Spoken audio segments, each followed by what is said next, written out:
Buenas noches, hermanos. Dios les bendiga. Vamos a iniciar en esta noche nuestra transmisión y nuestra reflexión.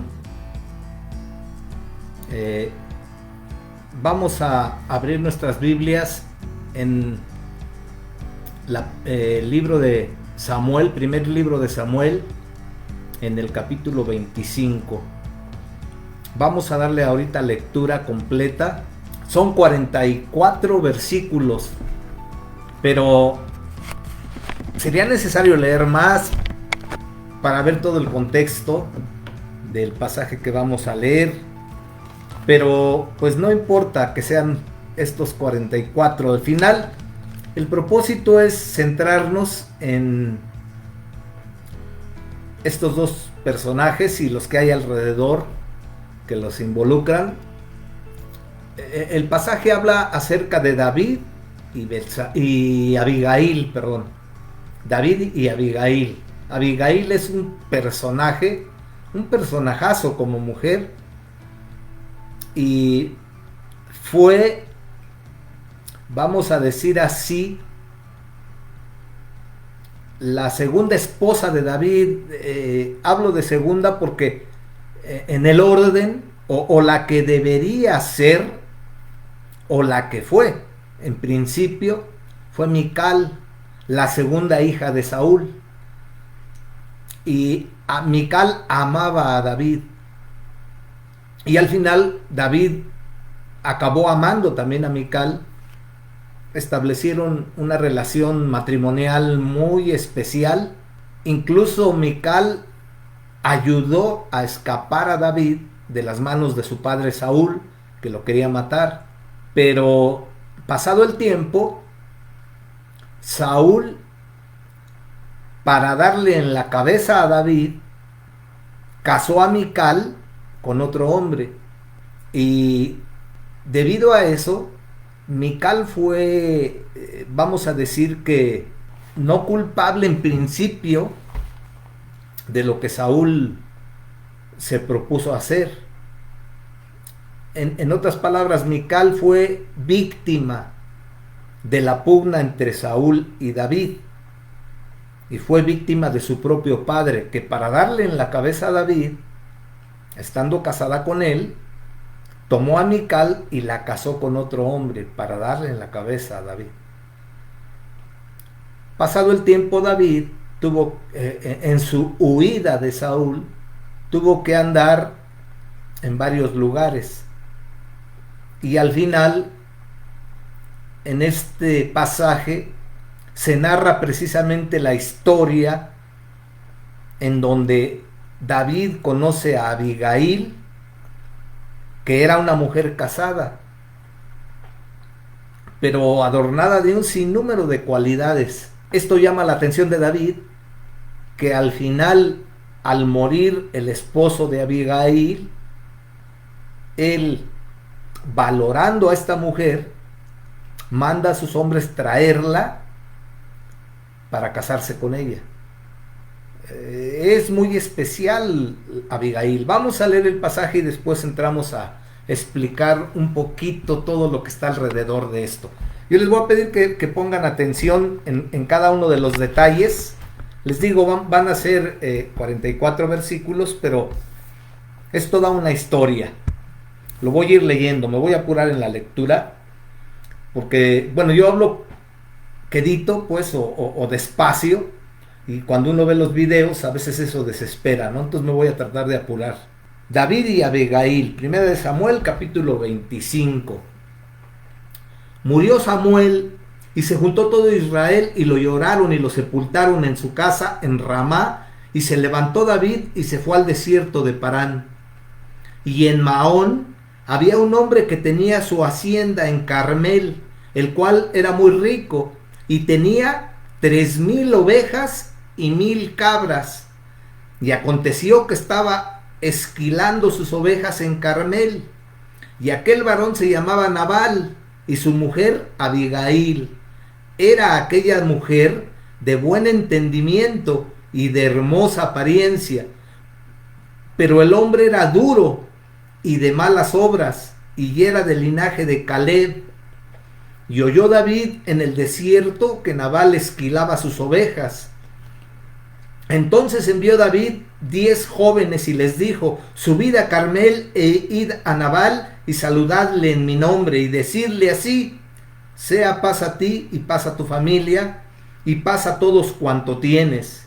He sabido que tienes esquiladores. Ahora tus pastores han estado con nosotros, no les tratamos mal, ni les faltó nada en todo el tiempo que han estado en Carmel.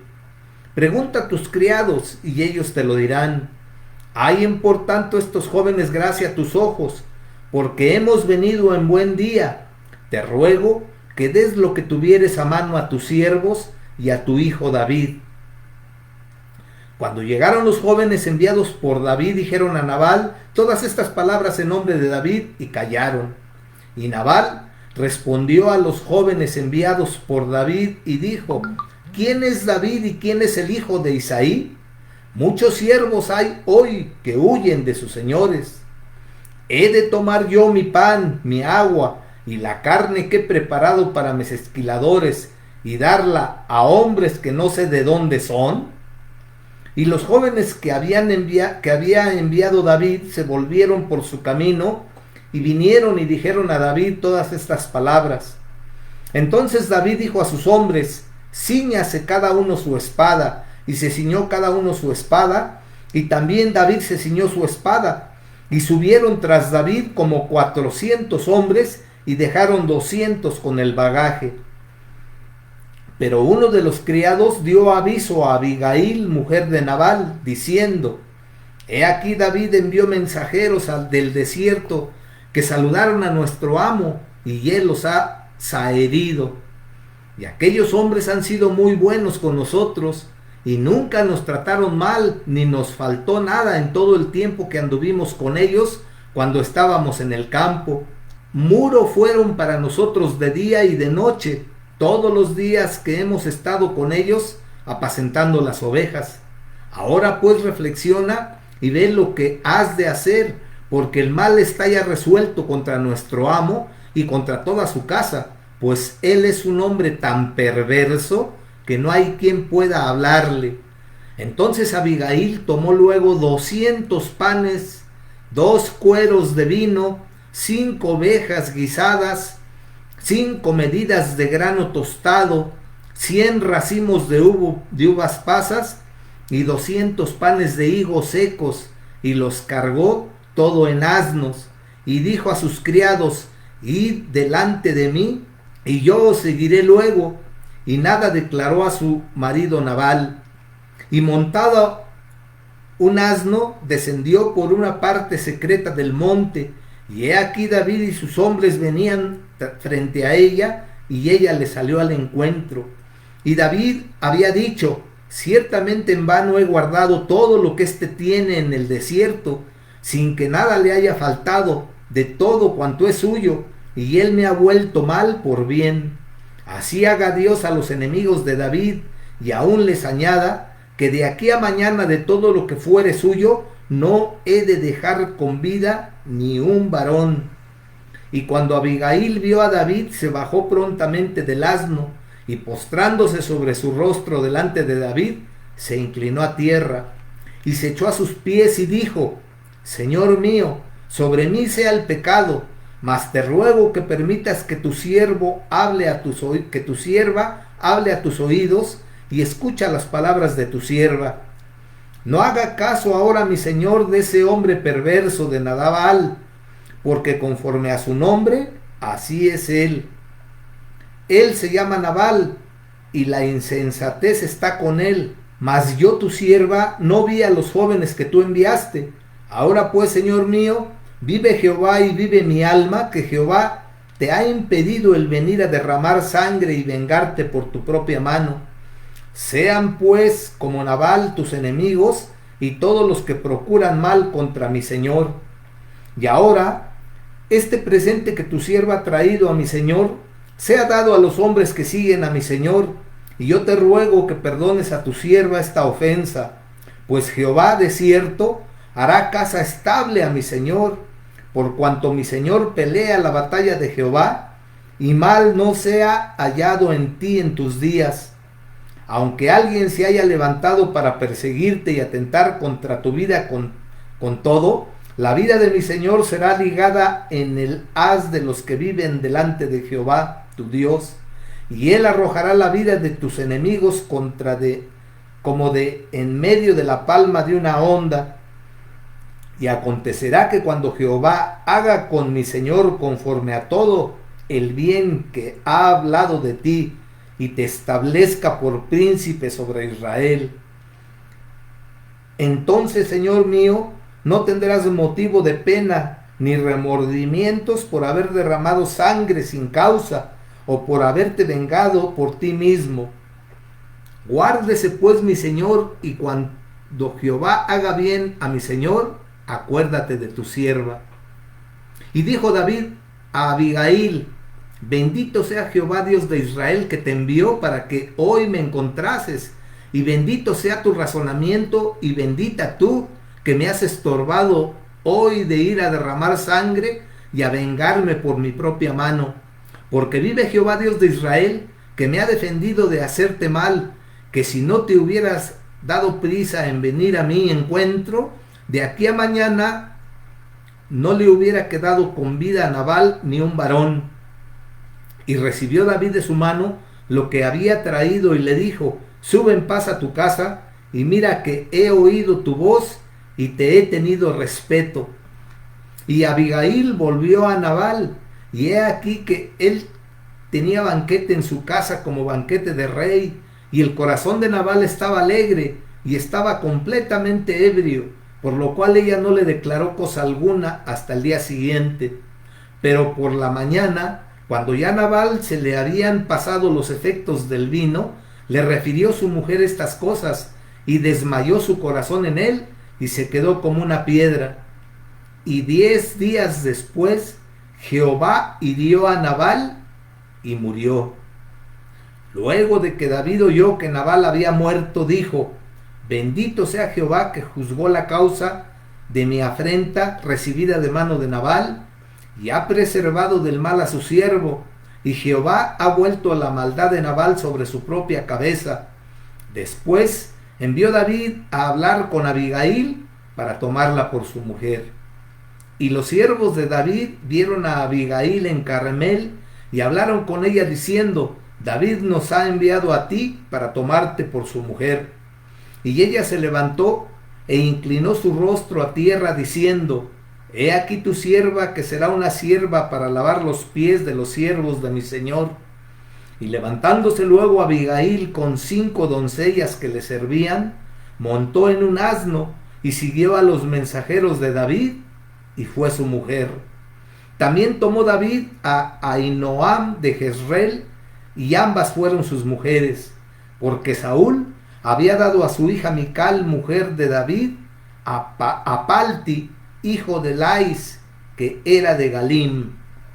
Bueno, hasta aquí le dejamos todo el capítulo 25, pero es interesante ver todo lo que ahí aconteció. Primero estamos ubicados en la etapa en la que Saúl perseguía a David. El antecedente era muy especial, porque tenemos como, vamos a decir así, como punto de partida, la hazaña de David con Goliat. Estamos hablando de esto en términos aproximados, que David era un joven adolescente cuando enfrentó al gigante. Pongámosle, por poner una cifra, entre 15 y 17 años, cuando mucho, tenía David.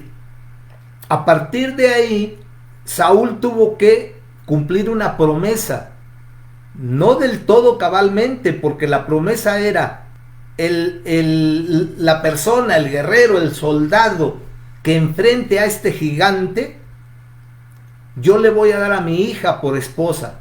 Pero conocemos la historia de Goliat, gigante de 2,90 de estatura, con todo un cuerpo, no era una estatura llena de grasa, sino era un soldado, por todas las características que nos describe de su armadura y de su lanza, era un gigante, era un atleta, era un soldado. Por eso es que nadie de Israel quería hacerle frente, hasta que aparece este joven adolescente y lo enfrenta. A partir de ahí, la fama de David fue creciendo y Saúl lo vio como enemigo, porque alrededor de David se fueron formando, digamos, conceptos alrededor de su hazaña. Saúl se vio comprometido a cumplir su promesa, pero en el fondo quería evitar cumplir esa promesa, porque debía ser su hija primogénita la que se tenía que casar con el que venciera al gigante, pero Saúl no cumplió y la casó con otro hombre. David no dijo nada, él estaba a expensas, él incluso se sentía un honor que pudiera formar parte de la familia del rey, porque al casarse con una de sus hijas, él pasaba a ser hijo político y pasaba a formar parte de la familia de Saúl. Y él no se creía con la distinción, porque él sabía que era pobre, bueno, comparado con Saúl. Era de una familia sencilla, digámoslo así. Era de una familia numerosa, él era el más chico, posiblemente el octavo de los hombres, y por ende debía haber mujeres, o sea, era una familia numerosa. Él era pastor de ovejas, él era muy humilde, y se sentía honrado porque la promesa que Saúl había dado, aunque entregó a la hija mayor con otro hombre, pero la presión social y la promesa que hizo frente a todo su ejército la tenía que cumplir. Total que a la siguiente hija, su segunda hija, Mical, la tuvo que casar con David. Pero la palabra de Dios establece que en el fondo lo que él quería era deshacerse de David. Porque había acontecido que al vencer David a este gigante, pasó a formar parte del ejército de Saúl. Y dice que salía a varias campañas y las doncellas salían para celebrar las victorias de David, cantando: Saúl mató a sus miles y David a sus 10,000. Y esto le parecía ofensivo a Saúl. Ya nada más te falta el trono. O sea, vio a David como un enemigo que podía ocupar su lugar, y no estaba equivocado, porque detrás de todo eso, de una manera secreta, de una manera privada, Samuel había ungido ya a David para suceder en el reinado a Saúl. Conocemos ya toda esa historia. Entonces, pero eso no se sabía. Era algo, fue un ungimiento, fue una acción privada, en secreto, porque si Saúl hubiese sabido que David había sido ungido por el profeta de Dios para sucederlo, hubiera matado al profeta y hubiera hecho, bueno, hubiera hecho lo que estaba haciendo, perseguir a Saúl para matarlo, a David para matarlo. Sin saberlo, sin saber que ya David había sido escogido por Dios para sucederlo, él estaba ajeno a eso, pero ya lo veía como un rival, como alguien que podía sucederlo. Entonces, en contra de su propia voluntad y de sus deseos, se vio obligado a casar a Mical con David.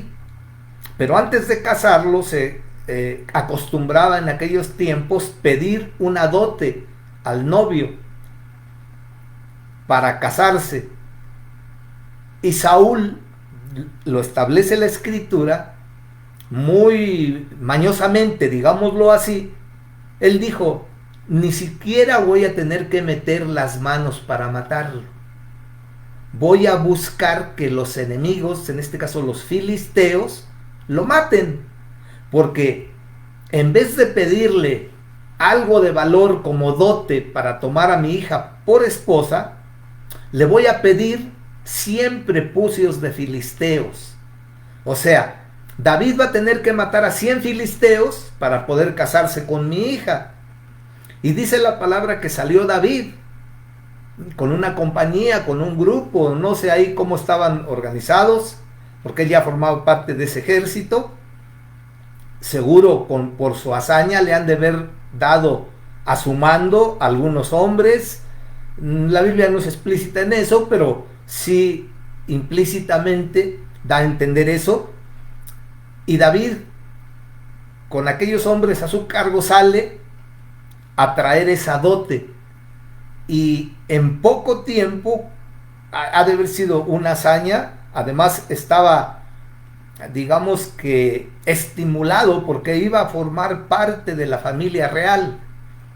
No solo dice que mató 100 filisteos, sino que mató 200 filisteos y le trajo este presente a Saúl como dote. Y ahí el plan de Saúl se vino para abajo, porque dice la escritura que Dios estaba con David. Y Saúl se vio obligado a casar a David con Mical. La palabra dice que Mical amó a David. Y seguro que también David amó a Mical. Y hicieron buen matrimonio. Pero ya habíamos tenido el antecedente. Precisamente Dios le había quitado el reinado a Saúl por desobediente.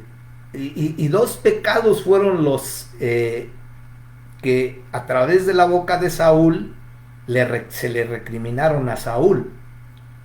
Además de la desobediencia sobre Amalek y de haber ofrecido sacrificios no siendo de la familia sacerdotal, Samuel le recalcó otros dos pecados: pecado de rebelión y pecado de rebelión, que es como adivinación, y de idolatría, que es pecado de rebelión y de obstinación.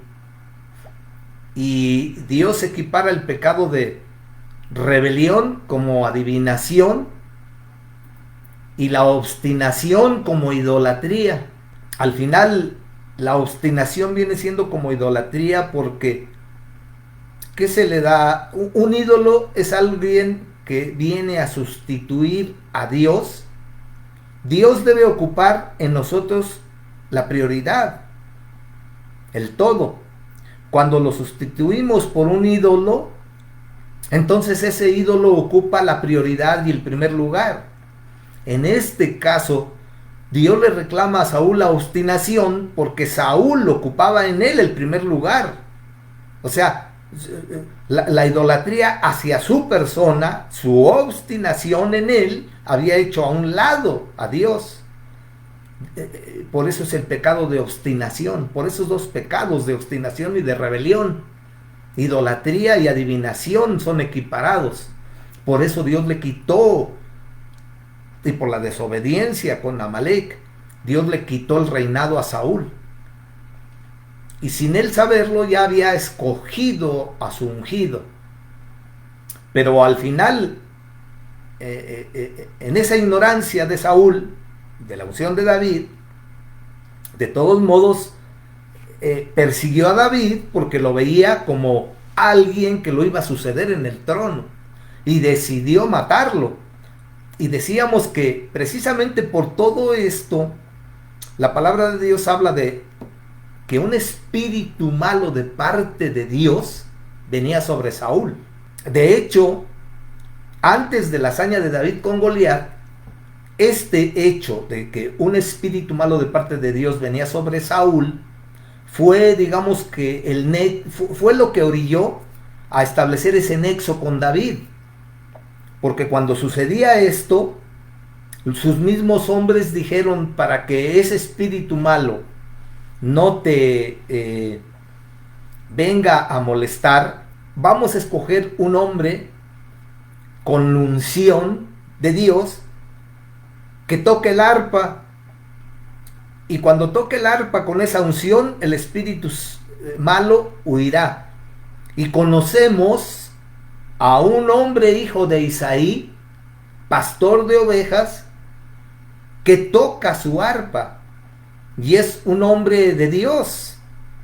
Es un jovencito.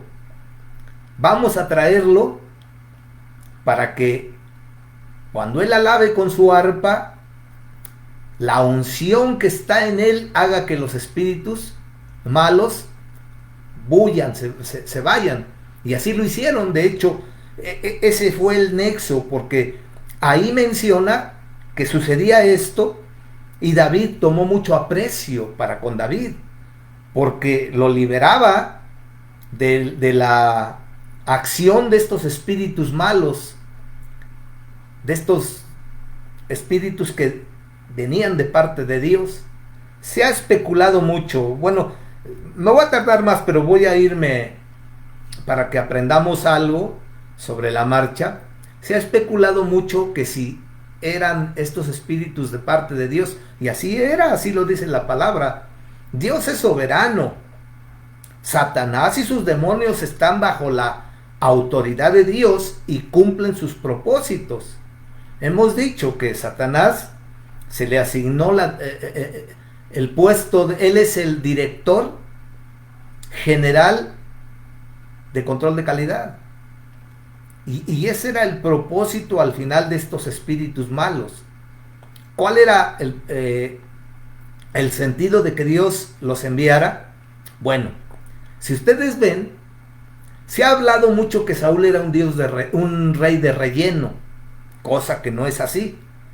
Cuando Dios escogió a Saúl, lo envistió de todas las cualidades y le dio todos los dones y las herramientas y las capacidades para ejercer su ministerio de rey. Vino el Espíritu Santo sobre Saúl, incluso profetizó con los profetas.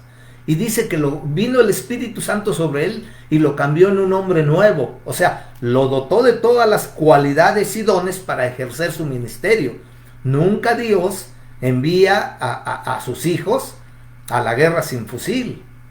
Él no llama a los preparados.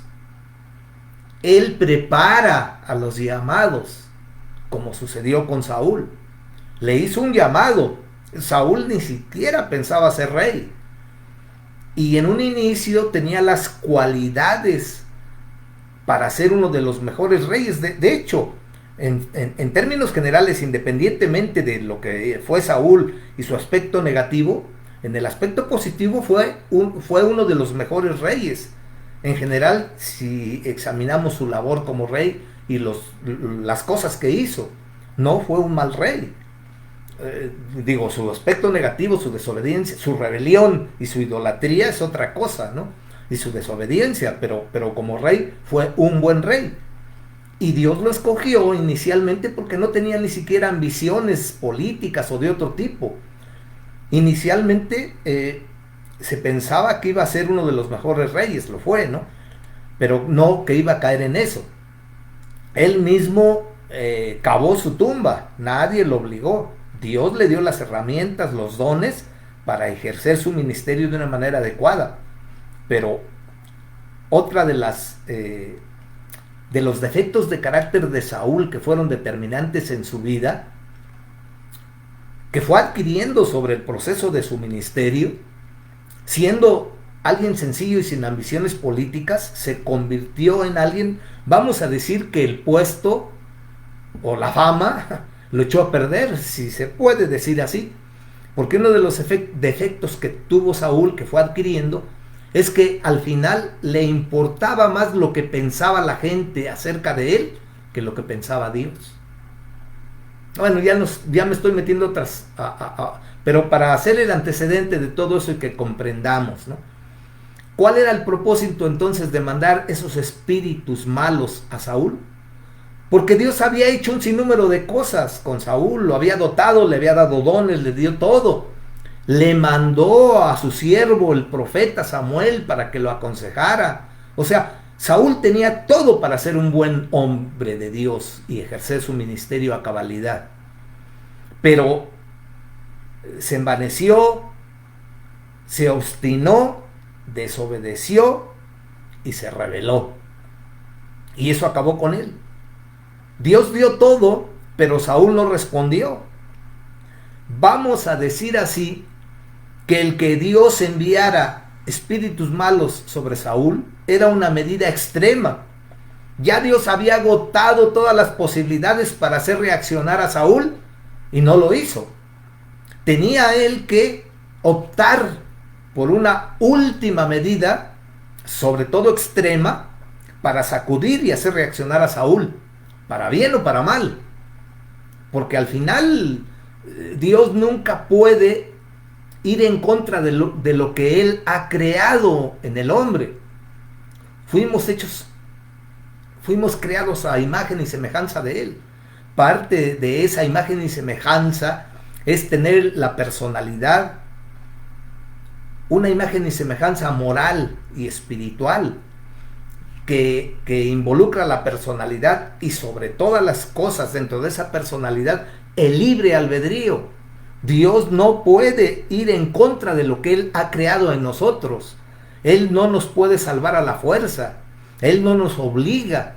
Él puede poner alrededor situaciones, circunstancias, personas, hechos, cosas, para que nosotros tomemos la decisión de someternos a Él, de creer en Él. Y en eso consiste la voluntad o el libre albedrío. Libre albedrío para conocer, para discernir, para escoger, para decidir. Y eso era lo que estaba haciendo Dios con Saúl. Una medida sumamente extrema, pero Él ya había puesto todos los medios y Saúl no reaccionaba. Esta era una medida extrema que tenía que sacudir a Saúl para bien o para mal. Él lo tenía que decidir, porque ya no le dio más opción al mismo Dios. Y Dios no puede obligar a nadie a ser salvo y a someterse a Él y a reconocerlo como Dios, como autoridad, como alguien que está en amor buscándonos. Pero nosotros decidimos aceptarlo o rechazarlo. Y ese fue el caso de Saúl. Saúl se fue como en un tobogán, bajando, porque se apartó de la voluntad de Dios. Al final, otra vez desde nuestro punto arminiano, no queda claro si Saúl fue salvo. Existen dos pasajes en donde cada uno establece cuál pudo ser el final espiritual de Saúl. Un pasaje habla de una manera en la cual casi se asegura que se perdió Saúl porque se suicida. Y la otra da opción de que pudo haber sido salvo porque pidió a su paje de armas que lo matara antes que vinieran los filisteos a burlarse de él. Pero bueno, esa era la situación con Saúl. Debido a todo eso, Saúl odiaba a David y seguía siendo, pues vamos a hablar claro, dentro del ámbito espiritual hay posiciones teológicas, algunos aceptan que, traslapando pues, voy a mencionar los términos para luego asociarlos como en el caso de Saúl. Se me está yendo el tiempo y el tema de David y Abigail, vamos a llegar a él, pero tengo que hacer todo este antecedente. El propósito es que aprendamos algo y veamos que todo eso que espiritualmente le sucedió a Saúl sigue teniendo vigencia. Me refiero, hablando de las posiciones teológicas, algunos no creen que un cristiano pueda ser poseído por demonios. Y en el sentido estricto tienen razón, también nosotros lo creemos. Un verdadero cristiano no puede ser poseído. Y entendiendo la posesión como entender que los demonios, cuando es posesión, toman control absoluto incluso de la voluntad de la persona que es poseída.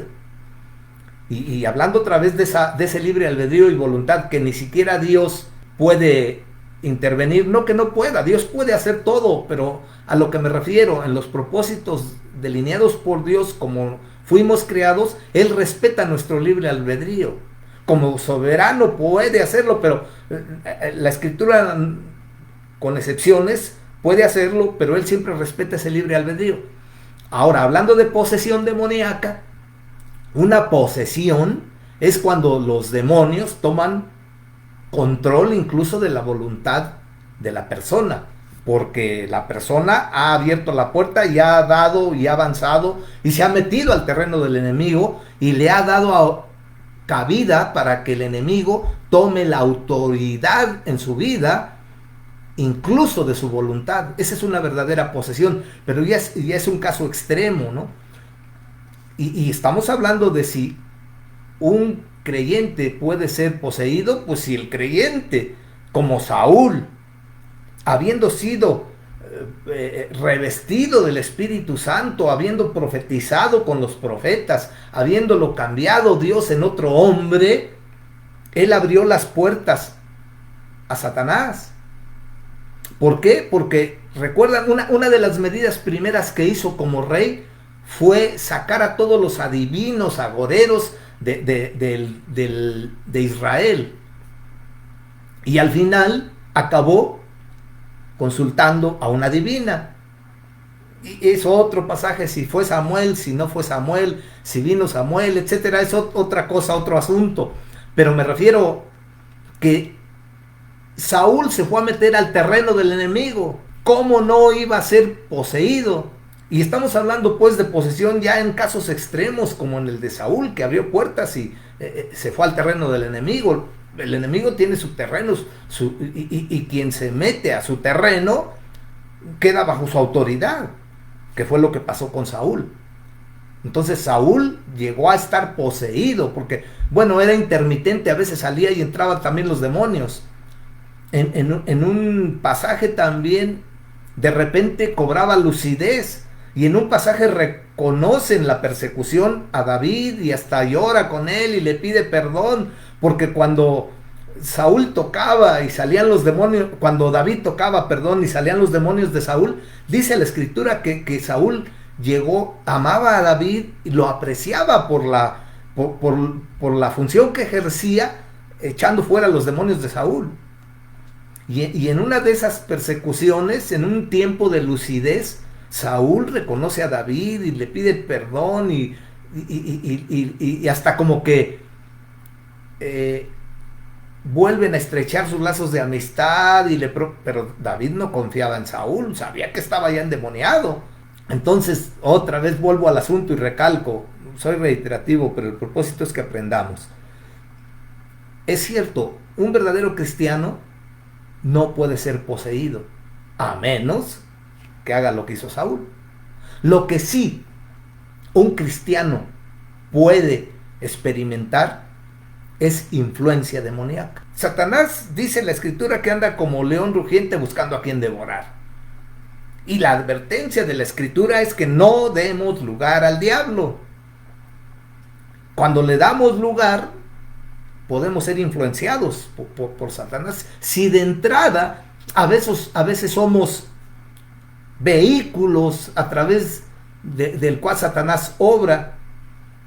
Por eso es que debemos estar avispados, velar y orar, dijo el Señor. Está hablando de velar y orar espiritualmente, que estemos atentos. Dice, porque conocemos sus maquinaciones. Podemos ser vehículos de Satanás a veces sin darnos cuenta. Cuando el Señor Jesús anunciaba que tenía que ir a Jerusalén y ser entregado a los ancianos y ser crucificado, etcétera, etcétera, no dice la Escritura que Pedro lo sacó a un lugar aparte, en privado, y le dijo: Señor, ten piedad de ti mismo, no hagas esto. ¿Y qué le dijo el Señor? Apártate de mí, Satanás. ¿Me está entendiendo? Quiero ir incluso de lo sencillo a lo más complejo. Satanás es un ser cruel y despiadado y no tiene, si le damos cabida, él va a aprovecharla y va a cumplir la función que se le ha asignado, porque él ya está condenado, ya sabe su fin. Claro, él tiene cierto rango de acción asignado. Cuando quiere sobrepasar ese rango de acción, tiene que acudir a Dios. Más adelante el Señor, hablando de Pedro, dice: Satanás me ha pedido para zarandearte. ¿Qué quiere decir esto? Que si Satanás tiene cierto rango de acción, más allá de eso, para afectar a un hijo de Dios, tiene que pedirle permiso a Dios para hacer algo. Lo vemos en el caso de Pedro.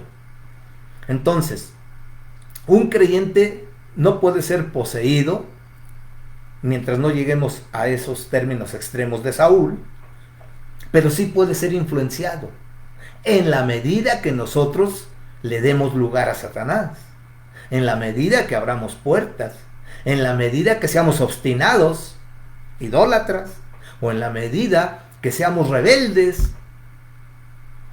adivinadores, como Saúl. ¿Me está entendiendo? Pero bueno, en la persecución, David fue llevado a la parte sur, incluso en algún momento llegó a se vio obligado a abandonar el territorio de Israel y a, digamos, alquilarse con un rey fuera del territorio de Israel como soldado pagado. Se me fue ahorita el término que se utiliza en la actualidad. Son gente del ejército que vende su acción a ejércitos para combatir. De hecho, los peleteos y los ereteos, cuando Israel conquistó la tierra prometida, se vendían de esa manera. Se me fue ahorita el término, pero son soldados que se alquilan, pues. Ya eso hizo David cuando salió del territorio. Pero regresemos, antes de salir del territorio, huyendo de Saúl, fue precisamente a Maón y a Carmel. Esos lugares geográficos están cerca de Jerusalén. David era de Belén y cerca estaba Jerusalén, y más o menos en esas regiones andaba huyendo David de Saúl. Y habla la escritura que leímos que había un varón muy rico llamado Nabal. El nombre Nabal significa insensato, necio, pero incluso tanto sus mismos siervos como misma Abigail no solo lo tildan de necio y de insensato, sino de perverso, a pesar de que su linaje era uno de los reconocidos en Israel, porque dice que era descendiente de Caleb. Caleb, junto con Josué, tenían un lugar muy especial en Israel. La palabra Caleb significa perro, y aquí no era en términos despectivos, sino más bien por las características de un perro, en cuanto a su fidelidad y en cuanto a su bravura, en cuanto a su lucha. Digamos que en ese sentido positivo era el nombre de Caleb, y de él descendía Nabal. Lamentablemente, el significado de su nombre, que bueno, en el pueblo de Israel hay diversidad de formas, de costumbres para poner nombre, ¿no? Y hasta hay orden, primero luego tiene la esposa para ponerle nombre al primogénito, o si es mujer, o el hombre. Hay diversidad en todo, digamos que en el ámbito judío hay diversas costumbres para ponerle nombre al hijo. Y cada grupo, askenazí ahí se me van los nombres ahorita, las askenazí son de los de Europa Oriental, y los de España son, bueno, los judíos de España. Y cada grupo tiene sus costumbres para poner el nombre. Y una de las, uno de los aspectos que también involucran en ponerle nombre, también existe un nombre, un ámbito profético para ponerle nombre. No a todos, sino son a veces circunstancias especiales en las que Dios, digamos, inspiraba al matrimonio para asignarle al hijo nacido un nombre. Y era profético, porque normalmente muchos de esos nombres, cuando son así, se ajustan a esa profecía. En este caso ha de haber sido Nabal de esa manera, porque lamentablemente la personalidad de este hombre se ajustaba al significado de su nombre. Insensato, necio, y además era perverso. Ahora, ¿por qué se casó con una mujer tan especial como Abigail? Dice que era sabia, que era hermosa, pero más allá, ahorita vamos, ya no nos va a dar tiempo, pero vamos a ver las características. ¿Por qué creen que la escogió David como esposa? Dice la palabra que Nabal era rico, tenía 3,000 ovejas y 1,000 cabras. Estamos hablando de 4,000 piezas de ganado. ¿Por qué el detalle de David contra Nabal? Que incluso se proponía matarlo a él y a todos sus hombres. Tenemos que, además del antecedente que ya expliqué de David y de Saúl, llegamos a este aspecto porque huyendo David de Saúl, se asentó en esa región. Si ustedes leen todo el contexto, van a ver que era tiempo en que los filisteos eran los enemigos de Israel. Y muchas veces venían hordas de filisteos sobre las posesiones de los israelitas, mataban a los israelitas y se llevaban todas sus posesiones. Era muy común eso. En este caso, imagínense 4,000 piezas de ganado, ovejas y cabras. Era un hombre muy rico. No imagino hablar de 4,000 piezas de ganado, son muchas. Fíjense, cuando entonces venían los filisteos, se llevaban todo el ganado. Imagínense perder miles, cientos de ovejas, de cabras. Pero dice la palabra que mientras estaba David en esa región, sus hombres cuidaron, en este caso, de las posesiones de Nabal. Salían los hombres de Nabal a pastorear sus ovejas, muchas, miles. Se necesitaban muchos hombres. Y mientras estuvo David ahí, sus hombres cuidaron de las posesiones de Nabal. Ahí el testimonio de sus mismos hombres. Eran un muro, dice, de protección. Ninguno de los filisteos, no hubo nunca pérdidas. Y estamos hablando, fíjense, de miles de ganado. Si hubiese, por ejemplo, dado el caso, si no se los llevaban todos, sí fácilmente se llevaban ya no 30, 50, 100, 200, eran cientos de ovejas que se podían haber llevado estos filisteos, pero mientras estuvieron bajo el cuidado de los hombres de David, nada sucedió. Los hombres lo testificaban. Llegó el tiempo de esquilar las ovejas. Digamos, esto era en el ámbito ganadero. Era como si en el ámbito agrícola fuese el fin de la cosecha, cuando se recoge el grano, cuando hay abundancia. En el ámbito ganadero sucede lo mismo. En el tiempo de la esquila se le quita toda la lana a las ovejas. Imagínense, hablando de miles de ovejas, cuánto no se saca de esa lana que se comercia. Entonces estamos hablando de tiempo de abundancia y tiempo de fiesta. Se hacía una fiesta en la cual se preparaba una comida, se preparaba muchas cosas alrededor de esa actividad como premio a los hombres que habían cuidado las ovejas, y el fruto de ese cuidado ahora era la esquila, la lana que se sacaba, que se comerciaba, y había abundancia. Entonces, David, de una manera muy propia, mandó a, dice, 10 jóvenes o un grupo de jóvenes para que se presentaran ante Nabal y le transmitieran el mensaje de David, sus respetos, y que como era día de fiesta, pues le pedía que le compartiera algo a sus hombres. Habían hecho el trabajo de cuidarlos, nunca en todo el tiempo que estuvieron, creo que habla por ahí ya de años o de buen tiempo, mientras estuvieron ahí, nunca hubo pérdida. Entonces, y además era fiesta, era tiempo de fiesta y tiempo de abundancia, bien podían compartir eso con los hombres de David.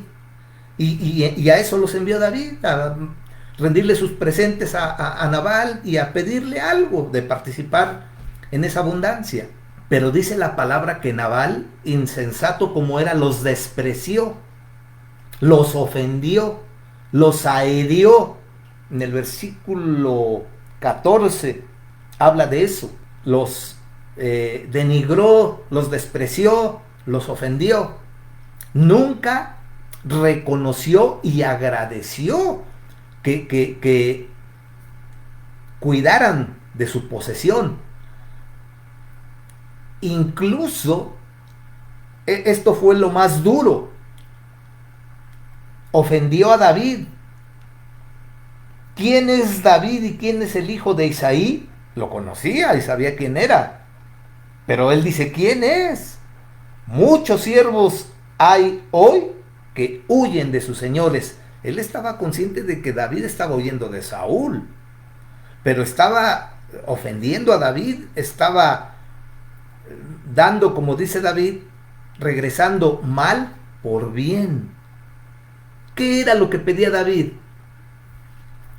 Tal vez un poco de alimento o tal vez un mucho. Bueno, miren, ahí hay algo más profundo en lo espiritual. De entrada estaba haciendo honor a su nombre, Nabal, siendo insensato, siendo necio y perverso. Había perversidad en su corazón, eso es un hecho. ¿Qué le estaba pidiendo David? Había abundancia. ¿Qué le podía costar a Nabal? Tal vez Nabal era codo, que no quería darle. Hay una posibilidad, pero creo que no. Creo que hay algo más perverso. Porque ya al compararlo o al subrayarle que está huyendo de Saúl, etcétera, no está valorando las cosas positivas que estaba haciendo David, cuidándolo. Ahora, ¿cuánto podía estar pidiendo David? Dice ahí la palabra que salió con 400 hombres y que dejó 200 al cuidado de su campamento. Estamos hablando de 600 hombres. Tal vez sea pesado darle de comer a 600 hombres. Podríamos decir que lo era. Vamos a decirlo así. ¿Se le hizo pesado a Nabal dar eso? Vamos a decirlo. Si estamos hablando de 600 hombres, si usted va... Hay personas que se dedican a vender barbacoa, carne o borrego. Lo preparan y lo venden para fiestas. Más o menos, si nos ajustamos a esos parámetros, ellos dicen que un borrego alcanza para entre 30 y 50 personas. Un borrego. Vamos a decir que, tomando esos parámetros, fuese lo mismo allá en David. Si un borrego alcanza para darle de comer a 30 personas, se necesitarían 20 borregos para darle de comer al ejército de David. En principio, si oye 20 borregos, puede ser mucho, pero vamos a ver la relatividad de todo esto. Estamos hablando de que Nabal tenía 4,000 ovejas, contando las cabras. ¿Qué son 20 borregos? Es nada. En una incursión de los filisteos, bien se llevan a los miles de borregos. 20 borregos, ¿qué son? ¿Y por cuánto tiempo los habían cuidado? Y ninguna pérdida. No era nada 20 borregos. Si estamos hablando de darle de comer a esos 600 hombres. ¿Era mucho lo que pedía David? Creo que no. La actitud de Nabal fue la que echó por tierra todo, porque los ofendió, ofendió a David, nunca agradeció todo lo que habían hecho, porque el testimonio de sus hombres eran que se habían portado muy bien con ellos y los habían cuidado. 20 borregos no era nada. Incluso era como que un se puede decir no pago, sino un corresponder a ese cuidado que había tenido a David. Y no solo ocasiones atrás, sino esto serviría para que más adelante le siguieran dando protección. 20 borregos era algo barato por lo que había recibido Nabal. Pero fue la ofensa hacia los hombres de David y hacia David mismo con todo esto, con esa perversidad, que sabiéndolo David se levantó para matar a Nabal y matar a sus hombres, para darle un...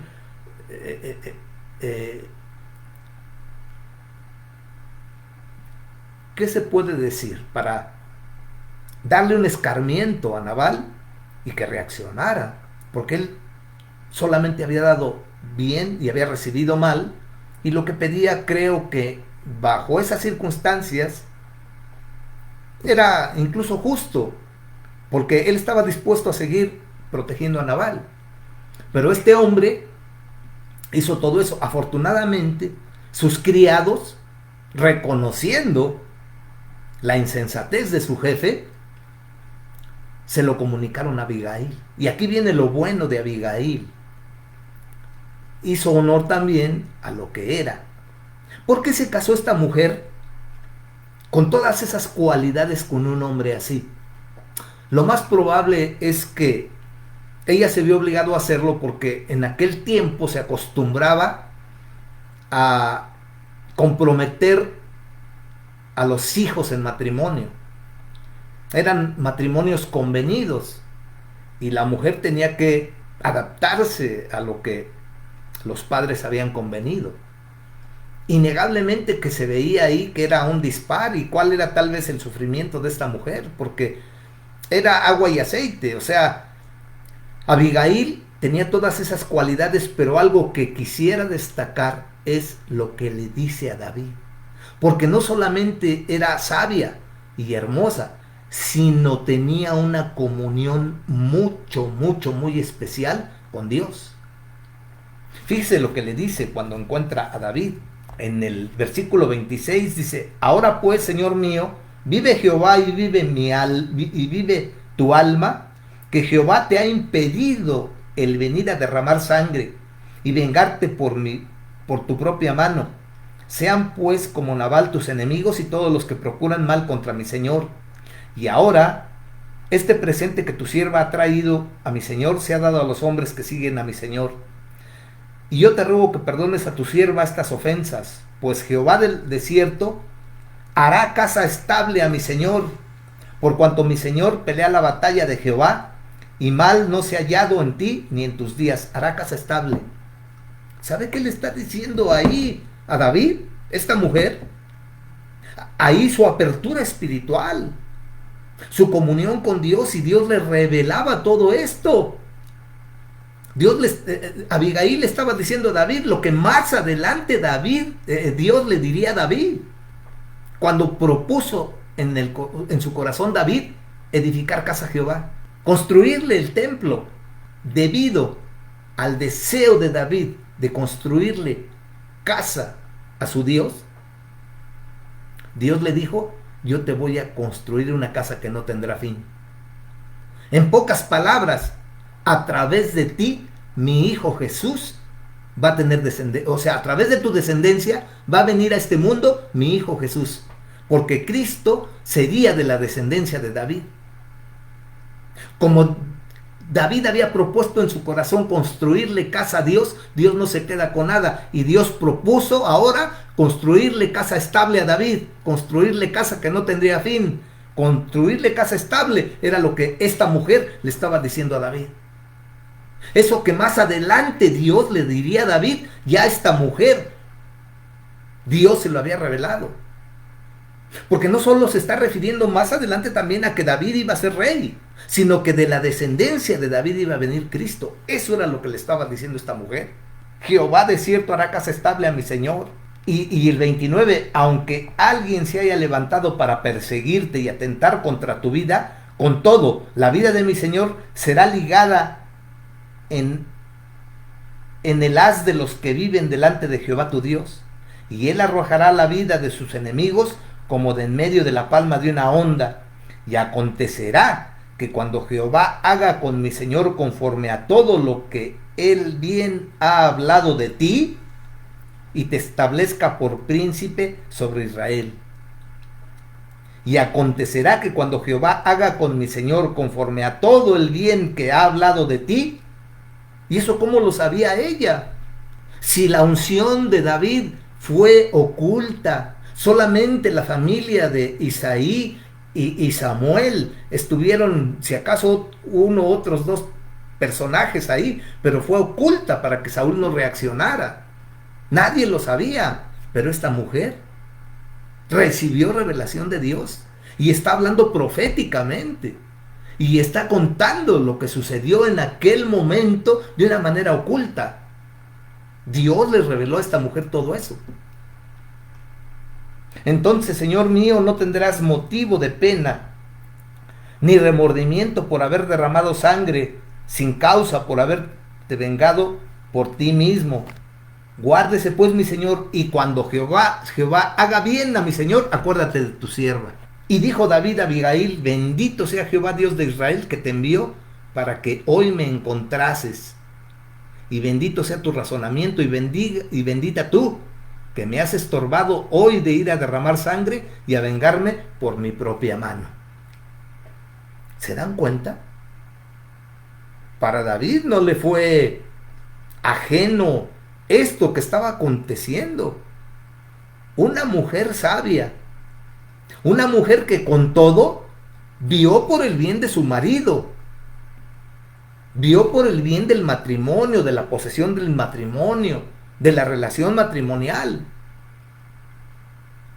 Estaba ahí aconteciendo algo profético y David no era ajeno.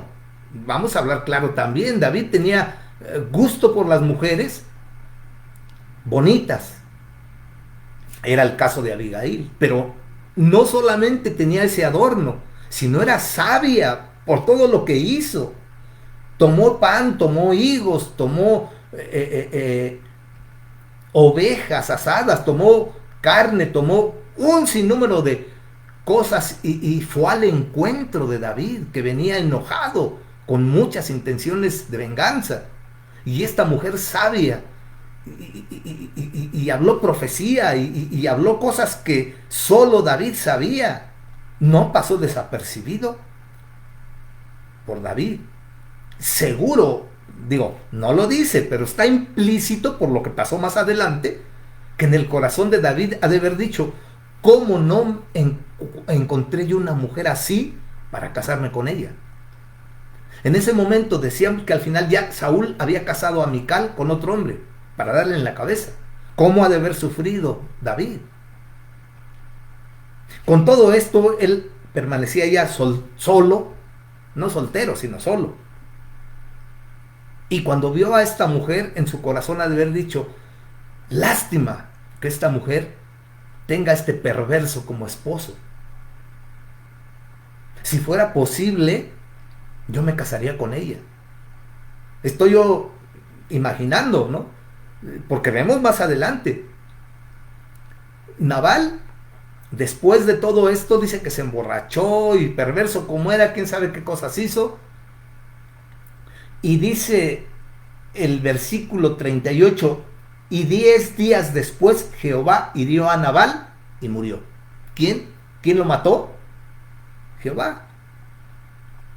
En otros pasajes habla la escritura de que cuando los hombres son perversos y malos, Dios tiene que meter la mano.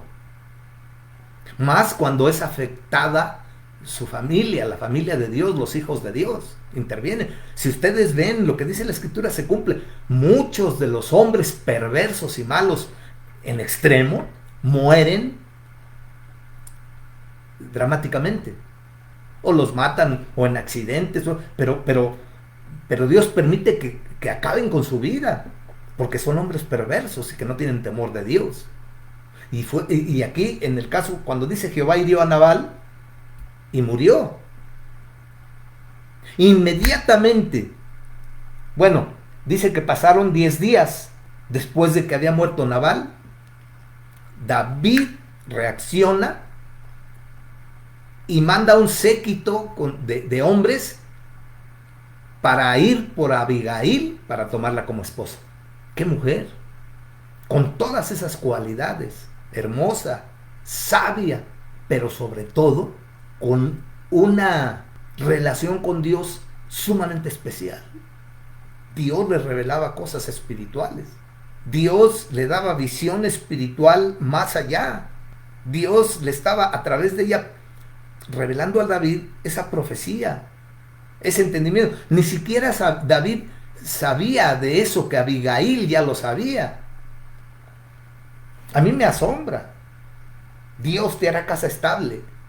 No está hablando, más adelante sí habla del reinado, de que Dios había hablado de David y que lo iba a establecer como rey. Y eso solamente Samuel y la familia de Isaí. Fue algo muy oculto. Pero Abigail se la reveló, todo eso se lo reveló Dios. Y estaba profetizando más allá, que no sé si Abigail estaba consciente, ni David estaba consciente, porque eso iba a ser más adelante. Me refiero a que a través de la descendencia de David vendría Cristo, porque eso es lo que está diciendo. Y estaba hablando también de que iba a ser rey. Y cuando Dios te haga bien, acuérdate de tu sierva. Qué mujer tan sabia. Y afortunadamente David, bueno, de las mujeres que tomó David, que al final con Betsabé fueron 8, de las demás no se habla mucho. Se habla de ellas porque le dieron hijos que en la historia de David por ahí figuran y bla bla bla, pero no se dice mucho de ellas, salvo de Abigail y de Betsabé, que muchos mencionan bueno, la consentida de David al final fue Betsabé, por eso Salomón y todo lo que aconteció alrededor. Pero Abigail, de las 8 esposas, o junto con Abigail, bueno, 3 mujeres fueron las que marcaron a David. Primero Mical, que sí lo amaba, y era muy especial Mical. Fue víctima Mical, pero después recibió un castigo muy especial, porque también, si se puede decir, atentó o conflictuó con el siervo de Dios, David, con el ungido de Jehová. Híjole, ahí es otra historia de Mical muy especial que algún día también abordaremos. Fue víctima. Y fue la primera mujer, la primera esposa de David. Después viene Abigail, con todo este contexto que vimos, y después Betsabé. Son las 3 mujeres de David, digámoslo, de las 8, como que las más significativas en cuanto a lo que afectó en su vida, para bien o para mal. Ya me extendí mucho, hay todavía mucho que hablar, pero así a grandes rasgos vemos todo esto alrededor de un hombre conforme al corazón de Dios, con todos sus claroscuros también. Al final ni David se escapó, porque también tuvo fallas. No estoy hablando de la de Betsabé. Aún en el aspecto de un hombre conforme al corazón de Dios, cometió errores. Y como él, la mayoría de los reyes de Israel. Porque recuerdan cuando le preguntaban a Cristo acerca del divorcio y acerca del plan de Dios original. Dios creó el matrimonio con una sola esposa, con un solo esposo.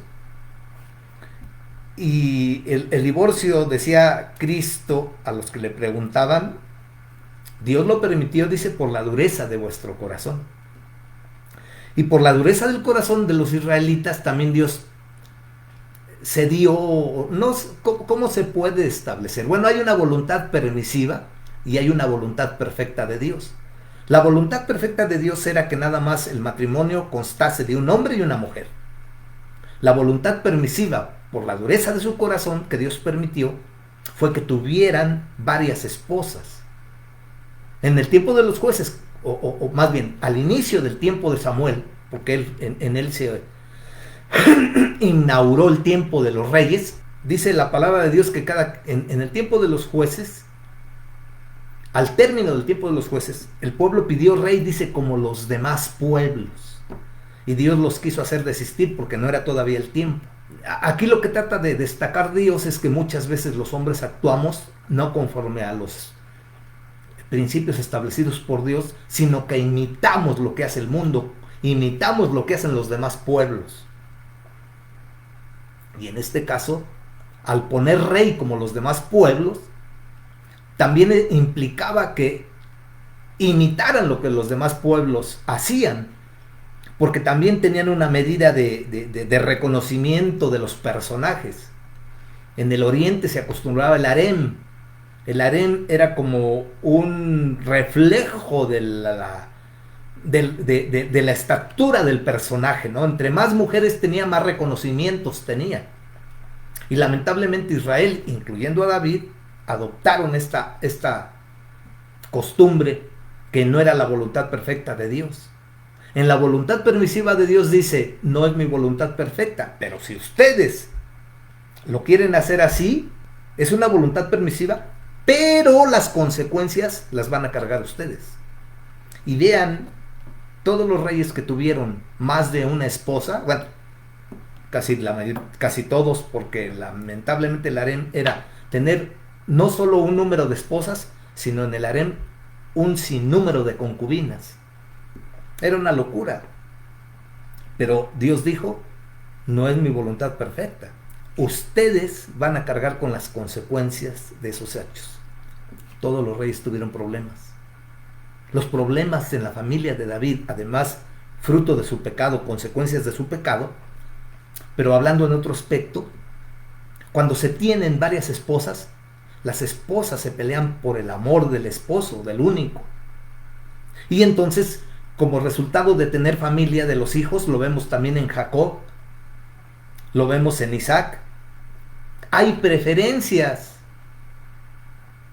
Primero, las esposas se pelean por el afecto del esposo, y luego los hijos de diferentes esposas, hay ahí un pleito, hay ahí a ver quién tiene prioridades y se disputan el amor del padre, y no hay una adecuada educación. Siempre hay consecuencias de esa mala educación por la división de los sentimientos y las autoridades y las madres y los hijos, y quiénes son los preferidos, quiénes no son, a quiénes les toca, a quién no. Hay envidias, hay pleitos, hay disensiones. Eso sucedió en la familia de David y de todos aquellos que tuvieron más de una esposa y más de descendencia con cada una de ellas. Vean el caso de Jacob, vean el caso que pasó con José, vean la disputa en la familia. No era la voluntad perfecta de Dios.